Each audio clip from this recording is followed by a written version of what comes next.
ঘূর্ণিঝড় মোখার প্রভাবে প্রবল ঝড়ের আশঙ্কায় মিয়ানমারের উপকূলীয় রাখাইন রাজ্য থেকে লক্ষাধিক মানুষকে নিরাপদে আশ্রয়ে সরিয়ে নেওয়া হয়েছে। এছাড়া দেশটির কয়েকটি এলাকায় রেড অ্যালার্ট জারি করা হয়েছে। এক প্রতিবেদনে এ তথ্য জানিয়েছে মিয়ানমারের সংবাদ মাধ্যম দ্য ইরাবতী। বলা হয়েছে, ঘূর্ণিঝড় মোখার প্রভাবে প্রবল ঝড়ের আশঙ্কায় সর্বোচ্চ স্তরের রেড অ্যালার্ট জারি করেছে মিয়ানমার। শনিবার এই রেড অ্যালার্ট সতর্কতা জারি করা হয়।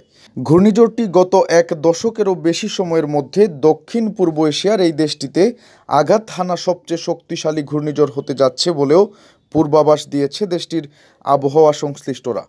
রাখাইনে সিটুয়ের পাশাপাশি কেয়াউকফিউ, মংডু, রাথেদাউং, মাইবোন, পাউকতাও এবং মুনাং শহরে রেড অ্যালার্ট জারি করেছে মিয়ানমারের জান্তা।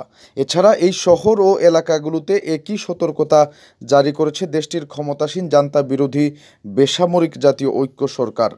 আরাকান আর্মির মুখপাত্র খাইং থু খা বলেছেন, গত বুধবার থেকে তারা রাখাইনের প্রায় 1,02,000 বাসিন্দাকে সরিয়ে নিয়েছে এবং তাদেরকে স্বাস্থ্যসেবা ও খাদ্য সরবরাহ করা হচ্ছে।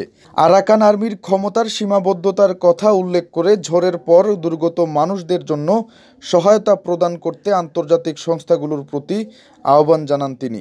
এদিকে ঘূর্ণিঝড় মোখার আঘাতের আগে সিটুয়ের প্রায় 75% বাসিন্দা তাদের বাড়ি ছেড়েছেন বলে জানিয়েছেন শহরটির বাসিন্দা ও লেখক ওয়াইন হিং অং। রাখাইনের এই শহরের জনসংখ্যা 1,00,000-এরও বেশি এবং মানুষকে নিরাপদ আশ্রয়ে সরিয়ে নেওয়ার কাজে সহায়তা করছেন ওই লেখক।